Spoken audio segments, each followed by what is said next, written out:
Alexander. Yes, sir. We are here in Boston. That is correct. You having a massive backpack. Oh, this is the light one. Yeah, this is the light one. So you're sleeping out on the streets. Unfortunately. And oh my gosh, you're trans. You're okay, Mr. Al, trans man. Yeah, and that's a powerful part of the story. Yes, because I didn't come here to be cisgender or former gender or anything in between. Yeah, go ahead, tell me. And unfortunately, Mark, it delays my possibility of a future and employment. They're trying to make us stay retired. Right. If you will, but you can get your surgery to do Social Security and then come out of retirement. Right. They're trying to say that if you do work a job, you can't work at a night job. If you do, you have to work during the hours of the shelter. Right. But your bed is not secure. Right. And so, like you were telling me, first off, to get into a shelter, you got to be wasted, and you're not. No. You're sober. And then, to me, and common thinking, it should be where you identify, but you're having problems getting into a men's shelter. Right, but then if I go in a men's shelter and something jumps off, I'm going to a men's jail. Which I can understand, but then that jeopardizes my health as far as diseases. Not just AIDS and all that stuff, but I mean literally infections, things like that. When we walk around, unfortunately, we get raw down yonder. Yeah. Excuse me, and that's hard to cover based on the way the prison system, health system is run. New York, like De Blasio, right? Yeah. Chose to separate the transgenders, if I'm correct, right? I don't know. In the jail system. This was last year. Okay. Or a year and a half ago.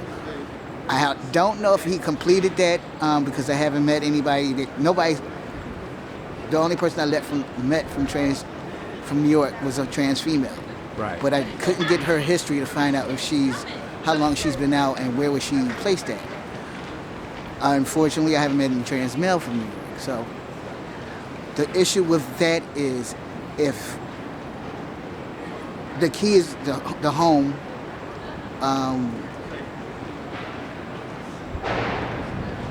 Is always going to be the problem here. Waiting, losing the paperwork, all that stuff. Because once they pass your number, you got to do everything over again. I'm on my 7th application. This is just with Boston Housing Authority. Okay, so your 7th application to get housing? To get housing in the state of Massachusetts. My 7th. I did 66 altogether. 66. They have a universal one where you do all 66 housing authorities. Oh, I got it. So it's like a coordinated intake. Right. So if you get selected in Connecticut, you can move to Connecticut. Yeah. That's the universal one. Whatever the counties here or towns here, if you get selected there, like I had gotten, I left in 2012. I came back. Well, when I left, I went back home to Philadelphia. That's where I'm originally from. Right. No applications came, nothing came, right? Because of the mail. They have a major mail problem. So you've been on a housing waiting list for that long? For that long. Oh my gosh, I heard about 18 months earlier today. Right. So from 2012, that's huge. Okay. When I came back, they said that they had sent, and this is just for Section 8. They said they sent the application for Section 8 to Philadelphia, and I never received it. Okay. So they said it was returned, but I've been here for the time from that it was returned till now, and they won't honor that application as well. So in the meantime, you're sleeping outside? In the meantime, I'm sleeping outside. And because you're trans male, Yeah. You don't have any choice? No, I have no choice. But they want to say, "Oh, it's you. You won't go in the shelter, or you won't. We're trying to make you a female because my voice alternates. Yeah. We're trying to do everything to give they don't want my voice to be heard in the significance of the sidewalk. They want to hear it from just the paperwork view or just the income view, not anything in between. See, to me, it's a human rights issue. To me, I don't care. It's whatever. People should be inside. People. But they are passed people. their laws already. They passed the laws for public accommodation. But I had an issue with the bathroom Sunday. Right. Okay. Anywhere else, I'm rushed to get a lawyer, do all that. We can't even find a trans male or a transgender lawyer here. Not one. So it rained last night. It rained last night. It rained pretty heavy. Where did you sleep? I was blessed. Because I had to beg. My ex-wife is here. I had to beg to sleep in the stairway. So you slept in a stairway, but to get out of the... No, I got caught in the rain, no doubt. But I can only sleep in the stairway for two hours. Wow. So I've been running on cocoa and whatever I can find to sip in. Well, one thing, when we first started talking, Yes. I was really impressed. You're happy. No, I just don't know how to. The objective is to run around in circles till I fall down. Not my objective, but that's what it seems like the state does to you. Yeah. And in whatever in my voice, it doesn't seem like it seems to everybody else I'm complaining, and they don't see the gratefulness of it. They don't see the humility of it. They don't see where's the tears at, where's the pain, and all that stuff. As a male, we always taught to hide our pain, but I'm the first one to say, go ahead and cry, because they don't recognize your tears, whether they be loud, silent, or in between. They don't recognize them. They recognize the paperwork. How long it's going to keep taking, how biased the workers are, how even the governor or the mayor doesn't even answer their emails or phone calls like the former mayor and governor used to, or the former lieutenant governor, assistant governor, what is it? Politician, one of them guys. One of guys. Them people. I'm sorry, you want me to talk college, but I'm really like, fuck it. I just can't figure out why am I being it feels like a vendetta, but I'm not. Yes. I don't understand. How do you feel humble and ask the same question? Are you going to let me reside here? Yeah. Am I going to be able to give back to the community, not just the LGBT, but the state, the family, friends, whatever. Anything to keep talking about why I'm isolated but not alone. Yeah. You can't. I tell everybody every day, they my family right here. Yeah. They don't know me from shit, but they my family. How you doing? What's going on? Yeah. Spare change. Sometimes you gotta be stupid about it.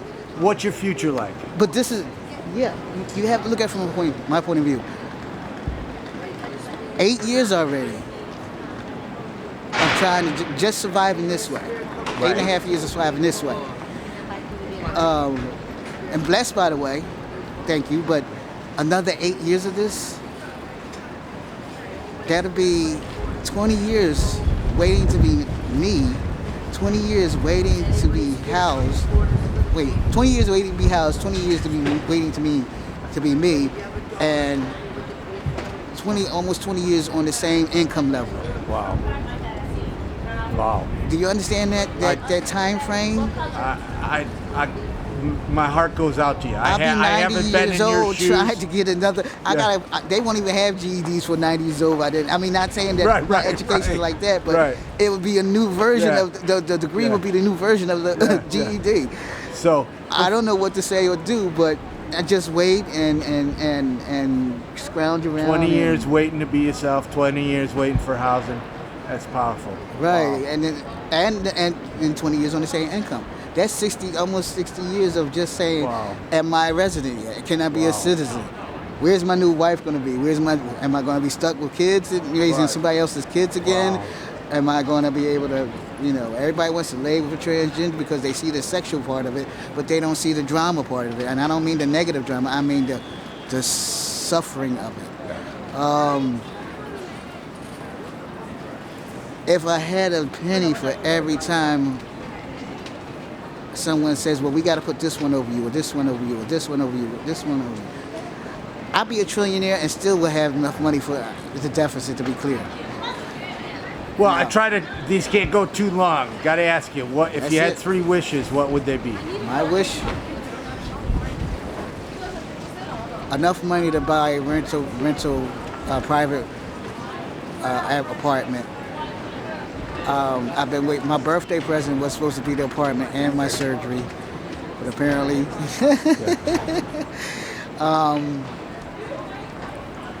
That I don't have to wait another 20 years for Section 8 again. Yeah. Because I waited for it 20 years in Philadelphia, now it's going to be here. So, and I've never had it before because I've always worked my ass off. So, honestly, that I'm just warm as much as I can be. Somebody just write a check for me, stay in a hotel for a year until all this is settled or something.